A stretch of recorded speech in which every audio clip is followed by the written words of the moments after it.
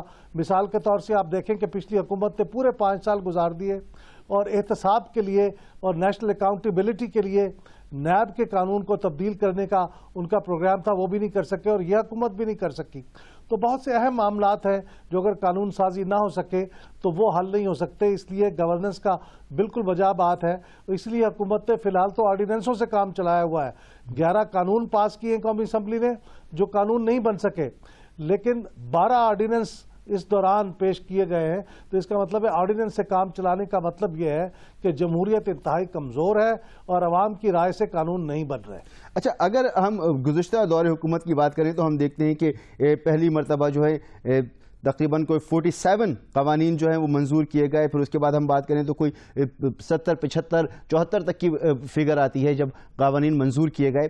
اس دفعہ کیا ہے کہ حکومتی وزراء ہوں، خصوصاً وزیر اعظم ہوں، پارلیمنٹ میں کم ہی دیکھے جاتے ہیں۔ یہ بھی وجہ ہے کہ قانون سازی نہیں ہو رہی، اور یہ عدم دلچسپی کی وجہ آپ کو کیا معلوم ہوتی ہے؟ یہ عدم دلچسپی ہے یا وقت کی ضرورت ہے؟ دیکھیے، عدم دلچسپی کا مسئلہ تو اپنی جگہ پہ ہے۔ اس عدم دلچسپی کی وجہ سے پارلیمنٹ کو جو وقار اور جو اس کے اندر طاقت اور جو اس کے اندر اختیارات کا ایک احساس ہونا چاہیے وہ نہیں ہے، اور اس کو میں نے پہلے عرض کیا کہ لوگ سنجیدگی سے لینا انہوں نے چھوڑ دیا ہے۔ چونکہ وزیر اعظم نہیں آتے تو وزراء بھی نہیں آتے، اور وزراء نہیں آتے تو پھر دوسرے ممبر بھی نہیں آتے، تو سب نے اس کو سنجیدگی سے لینا چھوڑ دیا ہے، جو جمہوریت کے لیے اور پارلیمنٹ کے لیے کوئی نیک فعال نہیں ہے۔ لیکن ایک بڑی وجہ اس کی دوسری یہ بھی ہے قانون نہ بننے کی کہ قومی اسمبلی میں تو پاکستان مسلم لیگ نواز کو ایک اکثریت حاصل ہے اور وہ آسانی سے قانون پاس کر سکتی ہے، لیکن اس کو قانون بنانے کے لیے اس کی سینٹ سے منظوری بھی ضروری ہے، اور سینٹ میں اس کے پاس وہ نمبر نہیں ہے۔ تو اس لیے وہ سینٹ کے اندر اگر چلا بھی جاتا ہے تو وہاں پاس نہیں ہو سکتا۔ اور پچھلی حکومت کا ایک بڑا سٹرونگ پہلو یہ تھا کہ وہ دوسری اپوزیشن پارٹیوں کے ساتھ مل کے ایک افہام و تفہیم سے کچھ گیو اینڈ ٹیک کر کے ایک کمپرومائز کر کے ان کو ساتھ ملا لیتے تھے، اور یوں قانون دونوں ایوانوں میں پاس ہو جاتا تھا، اس زمانے میں بھی جس میں پیپلز پارٹی کو اکثریت نہیں تھی۔ لیکن پاکستان مسلم لیگ نواز کی ایک کمزوری یہ ہے کہ اگرچہ ان کے گورننس کے کچھ پہلو زیادہ اچھے ہیں اور روشن ہیں، لیکن لوگوں کے ساتھ بنا کے اور ان کو ساتھ لے کے چلنے کے لیے یہ ذرا تھوڑے سے کمزور واقع ہوئے ہیں، اپوزیشن کو ساتھ لے کے نہیں چل سکتے۔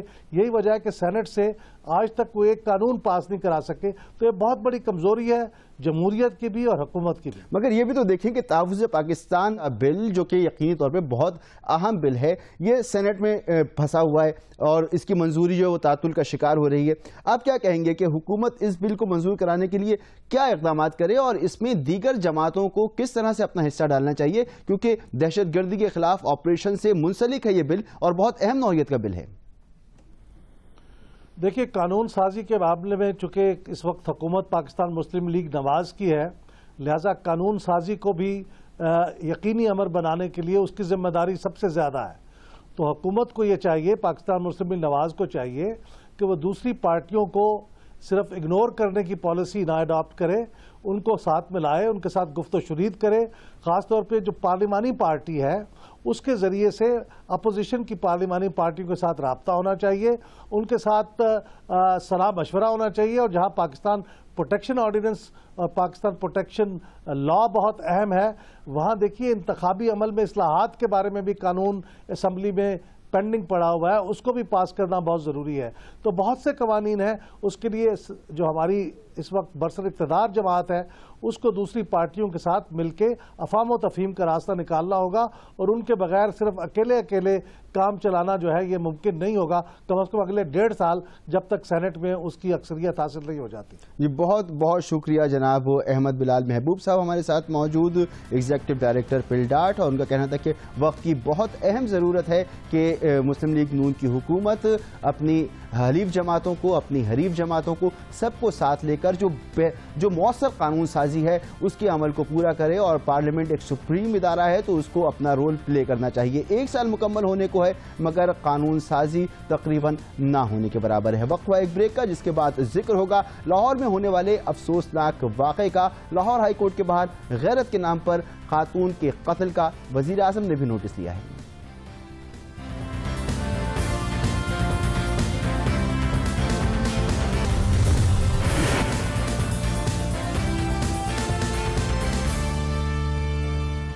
Welcome back. لاہور میں پیش آنے والے انتہائی افسوسناک اور قابل مذمت واقعے پر پاکستان بھر میں تشویش کا اظہار کیا جا رہا ہے، اور اب اس واقعے کی بازگشت عالمی سطح پر بھی سنائی دی جا رہی ہے۔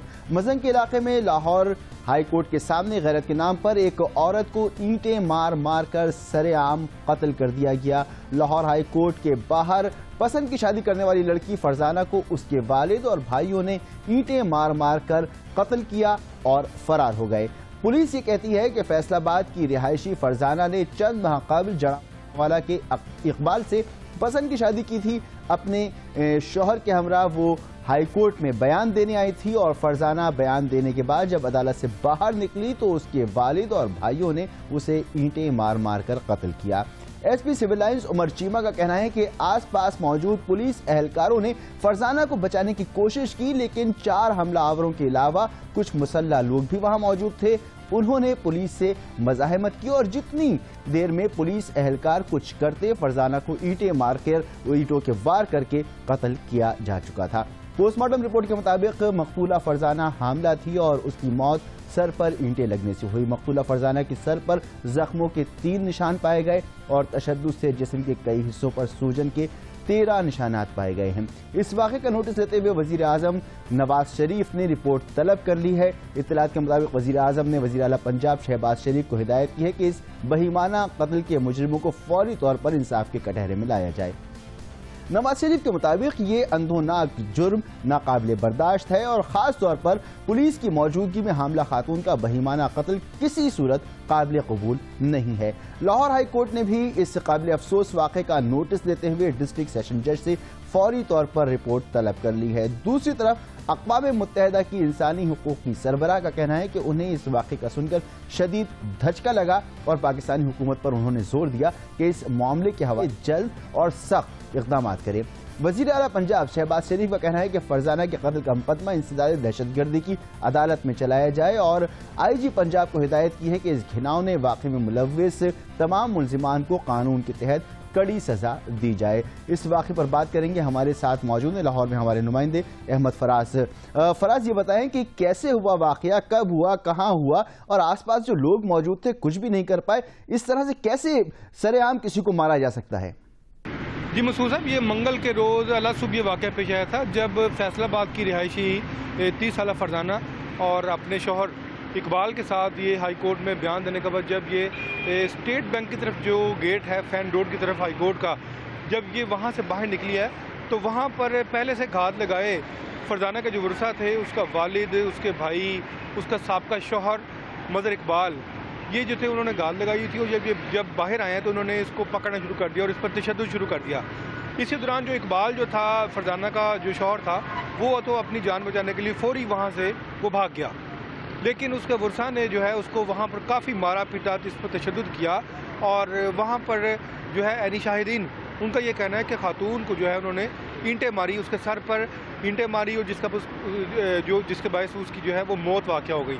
اس کی لاش کا پوسٹ مارٹم بھی کیا گیا، اور پوسٹ مارٹم میں اس کی موت کی جو وجہ تھی وہ سر پر زخموں کے 3 نشانات ہی پائی گئی، جس کے بارے میں یہ کہا گیا تھا کہ اس کو سنگسار کیا گیا ہے، اس کو اینٹیں ماری گئی ہیں۔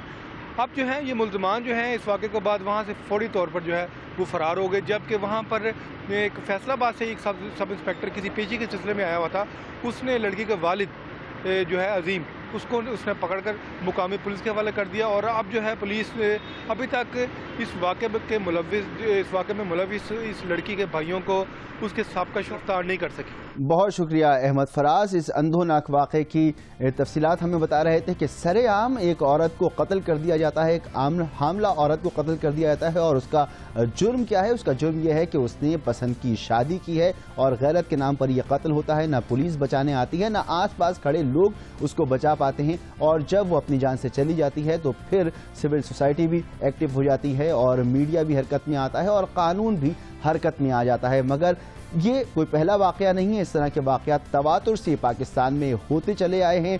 غیرت کے نام پر قتل ایک ایسا مسئلہ ہے جو ایک ناسور کی طرح معاشرے کو چاٹ رہا ہے. ہم اسی پر مزید بات کریں گے, اس رویے پہ بات کریں گے معروف سماجی کارکن محترمہ فرزانہ باری صاحبہ سے. بہت شکریہ فرزانہ باری صاحبہ. یہ اندھوناک واقعہ رپورٹ ہوا, ہم سب اس پر بات بھی کر رہے ہیں, مگر یہ پہلا واقعہ نہیں ہے کہ ایسا ہوا ہے. غیرت کے نام پر قتل کے واقعات حالیہ دنوں میں کتنے تواتر سے رپورٹ ہو رہے ہیں اور صورتحال کتنی سنگین ہے؟ کیونکہ آپ اس معاملے پر کام کرتی ہیں, تو آپ بتائیں کہ کتنی سنگین صورتحال ہے.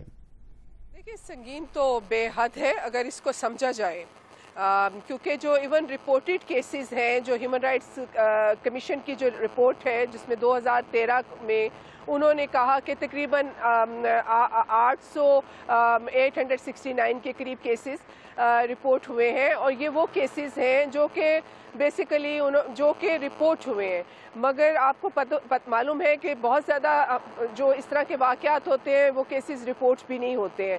تو میں سمجھتی ہوں کہ یہ ایک فیکٹ ہے کہ پاکستان کو جو کنسیڈر کیا جا رہا ہے کہ دنیا کے ان ممالک میں سے سب سے اوپر اس کو سمجھا جا رہا ہے جہاں عورتوں کی زندگیاں خطرے میں ہیں, اور یہ خطرناک ترین ملک ہے خواتین کے لیے, وہ میں سمجھتی ہوں کہ بہت حد تک یہ بات درست ہے. اچھا, یہ بھی بتائیں ہمارے سننے والوں کو, دیکھنے والوں کو, کہ جب اس طرح کے واقعات رپورٹ ہو جاتے ہیں, آپ نے کہا ایک بڑی تعداد تو وہ ہے جو رپورٹ ہی نہیں ہوتی, اگر یہ واقعات رپورٹ ہو بھی جاتے ہیں تو قانون نافذ کرنے والے اداروں کا رویہ کیا ہوتا ہے اس پر؟ دیکھیں, قانون نافذ کرنے والے جو ادارے ہیں, نہ تو وہ جرائم کے حوالے سے نہ تو ان کو روکنے میں وہ کوئی کردار ادا کر رہے ہیں, اور جب جرم ہو جاتا ہے تو تب بھی وہ اس کو انصاف دینے میں بھی پاکستان میں جو ہمارا کرمنل جسٹس سسٹم ہے وہ بالکل غیر مؤثر ہے. اس کی بہت ساری وجوہات ہیں. دیکھیں, ایک تو سب سے بڑی وجہ یہی ہے کہ کرمنل جسٹس سسٹم جو کہ میل ڈومینیٹڈ ہے, اس کے اندر جو لوگ بیٹھے ہوئے ہیں ان کی اپنی ذہنیت بھی بڑی پیٹریارکل, بڑی مردانہ برتری کی ذہنیت ہے. اور دوسرا یہ ہے کہ کرمنل جسٹس سسٹم کے اندر اتنی کرپشن اور ان پروفیشنلزم ہے کہ لوگوں کو وہاں پہ کوئی انصاف نہ ملتا ہے نہ اس کی توقع ہے.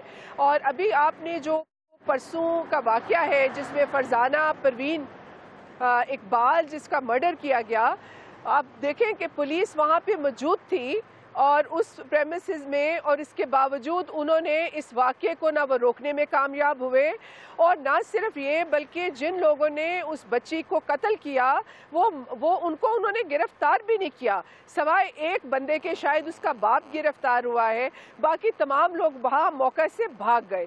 تو یہ آپ کو بتاتا ہے کہ ہماری پولیس کے جو ہے اس کے اندر وہ کوئی پروفیشنل کیپیسٹی ہے کہ لوگوں کو انصاف دے سکے. آپ نے اپنی گفتگو میں فرمایا کہ پاکستان کو خواتین کے لیے انتہائی خطرناک ملک اب سمجھا جانے لگا ہے. اس طرح کے واقعات تواتر سے ہو رہے ہیں. پاکستان کی ساکھ کو بیرونی ممالک, بیرونی دنیا میں کتنا نقصان پہنچ رہا ہے اس کی وجہ سے؟ دیکھیں, بین الاقوامی سطح پہ تو بہت زیادہ, کیونکہ وہ تو پہلے ہی دیکھیں پاکستان کا ایک بہت نیگیٹو امیج ہے دنیا کے اندر. اس میں ظاہر ہے کہ ہماری اپنی پاکستان کی جو کچھ یہاں ہوتا ہے, ہماری ایمبیسیز بھی ناکام ہوتی ہیں, وہاں پہ ایک بہت ہی نیگیٹو منفی امیج ہے جو آلریڈی موجود ہے. پھر اس طرح کے واقعات جو ہوتے ہیں اس کی وجہ سے اس میں مزید جو ہے ان کی سوچ میں گہری ہوتی ہے کہ یہ واقعی ایسا ملک ہے جہاں پہ کوئی وحشی غیر مہذب لوگ آباد ہیں. ابھی آپ دیکھیں کہ اسی واقعے پہ جو فرزانہ کا قتل ہوا ہے اس کے اوپر جو یو این کی جو ہیومن رائٹ کمشنر ہے اس نے سٹیٹمنٹ دی ہے, اور اس نے کہا ہے کہ پاکستان جو ہے کیونکہ یہ سگنیٹری ہے بہت سارے جو انٹرنیشنل ہیومن رائٹس کنونشن ہیں جس میں سیڈو بھی ہے, کہ یہ اس پہ عمل درآمد کو انشور کرے. تو میں سمجھتی ہوں کہ ان واقعات سے پاکستان کی بہت زیادہ بدنامی ہوتی ہے. پاکستان کا ایک بہت منفی جو امیج ہے وہ دنیا کو جاتا ہے. بہت شکریہ فرزانہ باری صاحبہ. آپ بہت اہم بات کہہ رہی تھی کہ ہمیں